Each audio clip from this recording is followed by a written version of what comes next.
নমস্কার সকল ছাত্রছাত্রীকে। আশা করি সবাই ভালো আছো। আমি উৎসব সরকার, অ্যাপেক্স এডুকেশনের একজন শিক্ষক। আজ তোমাদের সামনে আমি তুলে ধরবো মাধ্যমিক 2026-এর কিছু গুরুত্বপূর্ণ প্রশ্ন সাজেশন, যেটি এবারের মাধ্যমিক যারা দেবে তাদের জন্য খুবই অত্যন্ত গুরুত্বপূর্ণ হতে চলেছে। তো কাজেই দেরি না করে আমি শুরু করছি।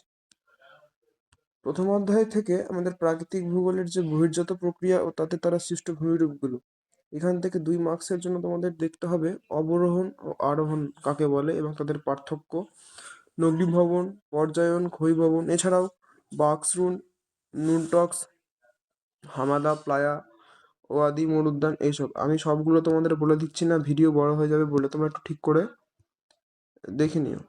আমি সবগুলো আর ঠিক করে বলছি না।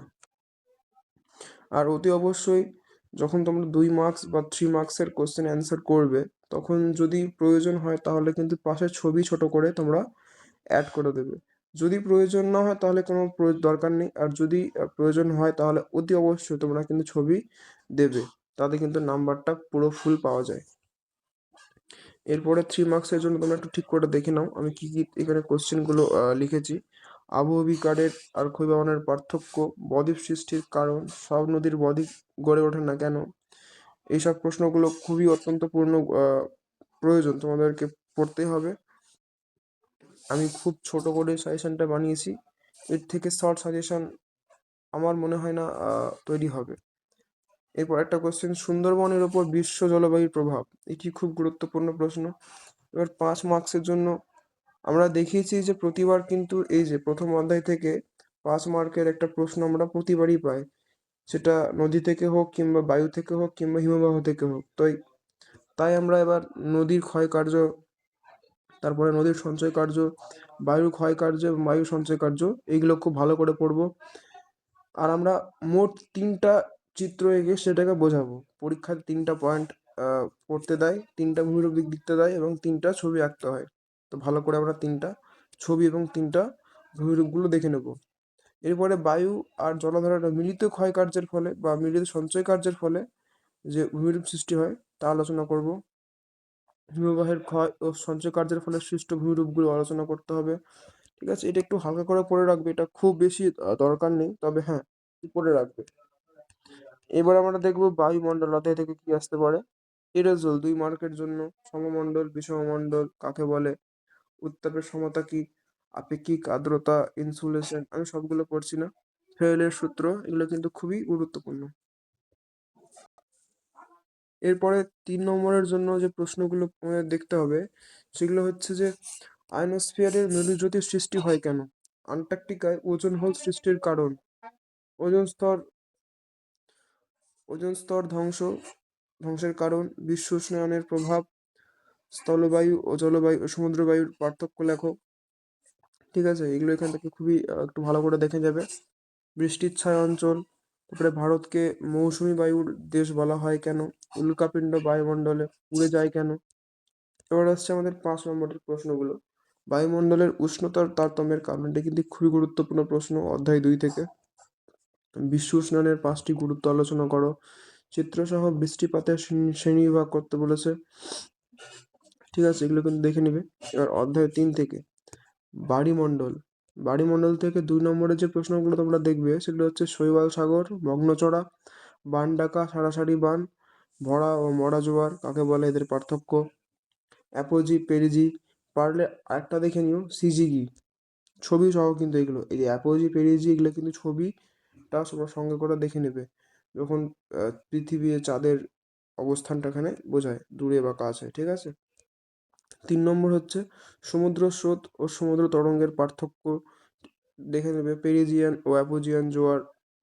হ্যাঁ, ভরা জোয়ারের তুলনায় মরা জোয়ারের জলস্ফীতি কম হয় কেন, আর পার্থক্য একটা আছে ভরা জোয়ার আর মরা জোয়ার। 5 নম্বর প্রশ্ন এখান থেকে তোমরা দেখবে পৃথিবীব্যাপী সমুদ্র স্রোতের প্রভাব আলোচনা করো। এটা কিন্তু 3 স্টার দেওয়া আছে, ভালো করে দেখবে। আবার একইভাবে পৃথিবীব্যাপী সমুদ্র স্রোতের কারণ, প্রভাব আর কারণ কিন্তু খুবই গুরুত্বপূর্ণ। আর 3 নম্বরটা একটু দেখে নেবে, ওটা একটু অতটা গুরুত্বপূর্ণ না কিন্তু তাও দেখে নেবে। চতুর্থ অধ্যায়ে আছে বর্জ্য ব্যবস্থাপনা। এখান থেকে তোমরা দেখবে ইউট্রোফিকেশন, কম্পোস্টিং, বর্জ্যের পুনর্ব্যবহার, ফ্লাই অ্যাশ, বর্জ্য, লিচেট, স্ক্রাবার কি, তারপরে হচ্ছে নিষ্কাশন কাকে বলে। তারপরে আমরা দেখবো কয়েকটা প্রশ্ন, ভার্মি কম্পোস্টিং, বিওডি ও সিওডি কি, জিএপি অর্থাৎ গঙ্গা অ্যাকশন প্ল্যান কাকে বলে, কবে গৃহীত হয়েছিল, তার উদ্দেশ্য কি ছিল, ঠিক করে দেখে নেবে। 3 মার্কসের জন্য বর্জ্য ব্যবস্থাপনায় শিক্ষার্থীদের যে ভূমিকা সেগুলো আলোচনা করতে বলেছে। তারপরে বর্জ্য ব্যবস্থাপনায় 3R বা 4R এর ভূমিকা কি, তারপরে উদাহরণ সহ বর্জ্যের প্রকারভেদ আলোচনা করো, দেখে নেবে। আমাদের এই যে চতুর্থ অধ্যায় থেকে কিন্তু 5 মার্কের কোনো প্রশ্ন আমরা পরীক্ষায় পাই না, তাই 2 আর 3 মার্কের করলেই হবে। আঞ্চলিক ভূগোল। আঞ্চলিক ভূগোলের ক্ষেত্রে তোমাদেরকে একটা কথা বলে রাখি, যে এখানে কিন্তু তোমাদেরকে ভারতের ম্যাপটা আঁকা প্র্যাকটিস করতে হবে হাতে করে, বেশি খুব সুন্দর আঁকতে হবে না, একটা জাস্ট একটা ড্রাফট, একটা রাফ কর্কশ আঁকলেই হবে, যেখানে তোমাদের ভারতের বিভিন্ন দিকে কোন জায়গাতে কীরকম কোন ফসল চাষ হয় বা কোথায় কোন সদর দপ্তর রয়েছে সেগুলো তোমরা যেন দেখাতে পারো ওই প্রশ্নের এই ছোট্ট করে পাশে, তাতে করে নাম্বারটা একটু বেশি আসে এবং যারা যারা খাতা দেখেন তাদের কিন্তু দেখতে ভালো লাগে, তাই নাম্বারটা বেশি আশা করাই যায়। তো ভারতের প্রাকৃতিক পরিবেশ থেকে আমাদের 2 মার্কের জন্য পড়তে হবে ভাঙড়, খাদার, ডেকান ট্র্যাপ, তরাই, মালনাদ ও ময়দান কাকে বলে, ভাবর কি, বেট কি, লেগুন কি, মৌসুমী বিস্ফোরণ কাকে বলে, আঁধি কাকে বলে, একটু লুটাও দেখে নিও, লু কাকে বলে, লু আঁধি, আম্রবৃষ্টি কাকে বলে, দুন কি, ঠিক আছে, পরবর্তীতে এগুলো দেখে নিও। এবার আসছে 3 মার্কসের জন্য, কয়াল কি, তার বৈশিষ্ট্য, পূর্ব হিমালয় ও পশ্চিম হিমালয়ের পার্থক্য, পশ্চিম বাহিনী নদীতে বদ্বীপ গড়ে ওঠেনি কেন। তারপরে খুবই গুরুত্বপূর্ণ প্রশ্ন, বহুমুখী নদী পরিকল্পনার উদ্দেশ্য কি, বৃষ্টির জল সংরক্ষণ, ভারতের মৃত্তিকা ক্ষয়ের পদ্ধতি, কি করে ভারতের মৃত্তিকাগুলো ক্ষয় হচ্ছে তার পদ্ধতিগুলো, এবং সেগুলিকে কি করে আমরা প্রতিরোধ করতে পারি, সামাজিক বনসৃজনের প্রয়োজনীয়তা কি, এটি কিন্তু একটি খুবই গুরুত্বপূর্ণ প্রশ্ন, মৃত্তিকা সংরক্ষণের 3টি বৈশিষ্ট্য লেখো। এবার আমরা দেখব এই অধ্যায় থেকে 5 মার্কসের জন্য কি কি প্রশ্ন আমাদের দেখতে হবে। প্রথমে আসছে উত্তর ভারতের নদ নদী ও দক্ষিণ ভারতের নদ নদীর প্রাকৃতিক বৈশিষ্ট্যের তুলনা। তোমরা এই প্রশ্নটি লেখার সময় খাতায় দুটো ভাগ করবে, মাঝখান থেকে পার্থক্যের মতো করে লাইন টেনে দিয়ে একদিকে উত্তর ভারতের একদিকে দক্ষিণ ভারতের নদীগুলোকে তাদের যে তুলনা সেটা করবে। ভারতে কি কি জলসেচ পদ্ধতি আছে সেইগুলো, তারপরে হচ্ছে ভারতের জলবায়ুতে মৌসুমী বায়ুর প্রভাব, ভারতের স্বাভাবিক উদ্ভিদের উপর জলবায়ুর প্রভাব, এগুলো হচ্ছে আমাদের প্রাকৃতিক পরিবেশ থেকে পড়লেই হয় ভারতের। এবারে আসছে আমাদের ভারতের অর্থনৈতিক পরিবেশ। এখান থেকে কিন্তু আমরা বিগত মাধ্যমিক পরীক্ষায় অনেক প্রশ্নই আমরা দেখতে পাই বা পেয়েছি বা এবারও পাবো। তো প্রথমে আমরা আসছি 2 মার্কসের জন্য। প্রথমে আছে শস্যাবর্তন কাকে বলে, রবি শস্য ও খারিফ ফসল কাকে বলে, এদের পার্থক্য আসতে পারে, একটু উদাহরণটাও দেখে নেবে, তোমাদের এমসিকিউর জন্য এটা খুবই ইম্পর্টেন্ট। সবুজ বিপ্লব কি, কত সাল থেকে শুরু হয়েছিল, বাগিচা ফসল কাকে বলে, জীবিকা সত্তা ভিত্তিক কৃষি কাকে বলে, শিকড় আলগা শিল্প বলতে কি বোঝো, উদীয়মান শিল্প কি, সিলিকন ভ্যালি কাকে বলে বা বলতে কি বোঝো, অবশিল্পায়ন, জনঘনত্ব, জনবিস্ফোরণ, এসব কিন্তু তোমরা ভালো করে পড়বে। তারপরে হচ্ছে হীরক চতুর্ভুজ, বহুমুখী নদী পরিকল্পনা কাকে বলে, এটার বৈশিষ্ট্য ভালো করে দেখবে, উদ্দেশ্য দেখবে। রেটুন কি, এটা কিন্তু 1 মার্কও আসতে পারে বা বলতে পারে রেটুন কোন চাষের সাথে যুক্ত, তখন বলতে হবে ইক্ষু চাষ। রেইন ওয়াটার হারভেস্টিং কি, এটা 3 মার্কসেও আসতে পারে। তারপরে এখানে পার্থক্য আছে যে খারিফ আর রবি শস্যের মধ্যে জায়িদ শস্য জায়িদ শস্য আসতে পারে, 3টে একসাথেও আসতে পারে, খারিফ, রবি, জায়িদ, ঠিক আছে, এদের বৈশিষ্ট্য উপরে রাখবে আলাদা করে। তারপরে এখানে ধান, গম, পাট, ইক্ষু, চা চাষের সমস্যাগুলো আলোচনা করো, যে কোনো একটি বা দুটো আসতে পারে সমস্যাগুলো 3 মার্কসের জন্য।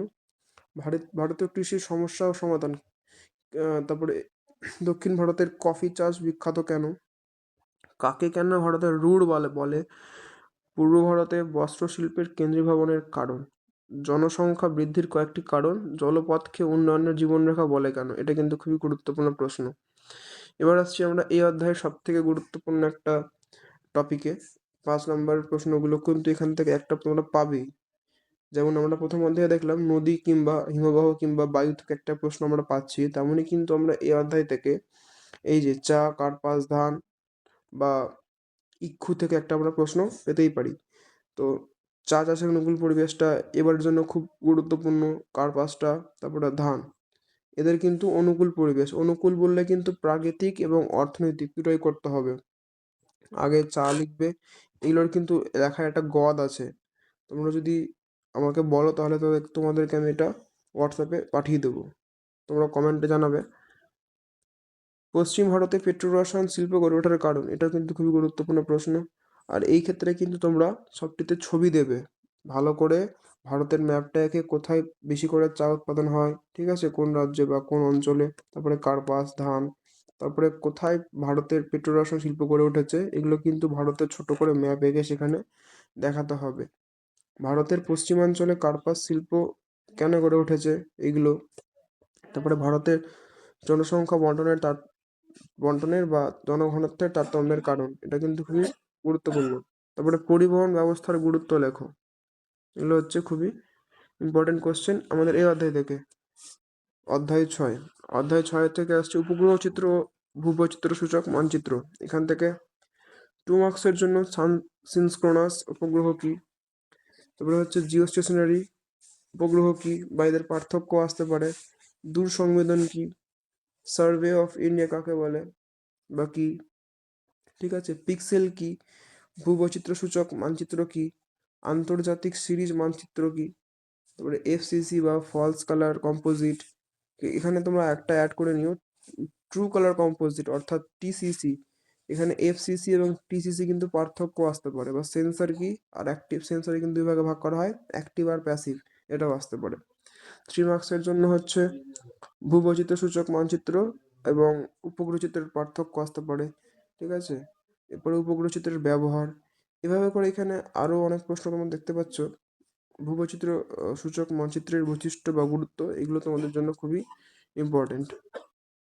তাহলে এই ছিল আজকে আমার সাজেশন পুরো মাধ্যমিকের জন্য। যারা যারা মাধ্যমিক দেবে এবার, তারা ভালো করে এটা দেখে যাবে। এবং ম্যাপ পয়েন্টিংয়ের জন্য একটি আলাদা পার্ট আমি তৈরি করেছি। ম্যাপ পয়েন্টিংয়ের ক্ষেত্রে আমি ম্যাপটা এখানে করে দিইনি, তবে আমি এখানে শুধু জাস্ট লিখে গেছি যে পর্বত কোনগুলো বেশি ইম্পর্টেন্ট এবারের জন্য। তো তোমরা দেখতে পাচ্ছ শিবালিক পর্বত, নীলগিরি পর্বত, বিন্ধ্য পর্বত, আরাবল্লী পর্বত, এরকম করে নদী রয়েছে, কৃষ্ণা, তাপ্তি, হ্রদ আছে, লোকটাক, উলার, ভেম্বনাথ, শুষ্কতম অঞ্চল রাজস্থানের জয়সলমের, বৃষ্টিচ্ছায় অঞ্চল পশ্চিমঘাট পর্বতের পূর্ব ঢাল, শীতকালীন মৌসুমি বৃষ্টিপাত হচ্ছে করমণ্ডল উপকূল, মরুমৃত্তিকা হচ্ছে থর মরুভূমি, ল্যাটেরাইট মৃত্তিকা পাওয়া যায় কোথায়, পূর্ব ভারতের উচ্চভূমি, লোহিত মৃত্তিকা দাক্ষিণাত্য মালভূমি, লবণাক্ত মৃত্তিকা হচ্ছে পূর্ব ভারতের উপকূলীয় অঞ্চল, কৃষ্ণ মৃত্তিকা মধ্য ভারতের ডেকান মালভূমি। এবার কৃষি থেকে আসতে পারে গম, আমি আগে বললাম ম্যাপগুলো ঠিক করে দেখে নেবে, তাহলে একবারে তোমাদের ম্যাপটা করা হয়ে যাবে। আর এদিকে তোমাদের ওই বড় প্রশ্নের লেখার জন্য যে উত্তর সেটা তোমরা রেডি করতে পারবে। মিলেট, ইক্ষু, কফি, চা। শিল্প থেকে তোমরা দেখে নেবে এই যে তথ্য প্রযুক্তির জন্য কোন রাজ্য বিখ্যাত বা কোন অঞ্চল বিখ্যাত, বেঙ্গালুরু। পেট্রো রসায়নে গুজরাট।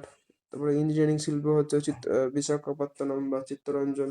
টেক্সটাইলে কোয়েম্বাটুর বা আমেদাবাদ। এবার আমাদের বিখ্যাত বন্দরগুলো মুম্বাই, চেন্নাই, কলকাতা, বিশাখাপত্তনম, পারাদ্বীপ। এবার আসছে আমাদের এয়ারপোর্ট বা বিমানবন্দর, দিল্লি, চেন্নাই, মুম্বাই, এবং শেষে আসছে কটা মালভূমি দিয়েছি আমি, মেঘালয়, ছোটনাগপুর, দাক্ষিণাত্য এবং লাদাখ। তো এই ছিল আজকে আমার ছোট বড় এবং ম্যাপ পয়েন্টিং মিলিয়ে সব কটা সাজেশন। আশা করি তোমাদের সবার ভালো লেগেছে। যদি ভালো লেগে থাকে তাহলে অবশ্যই ভিডিওটিকে শেয়ার করবে, লাইক করবে, কমেন্ট করবে এবং চ্যানেলকে সাবস্ক্রাইব করতে ভুলবে না। ধন্যবাদ।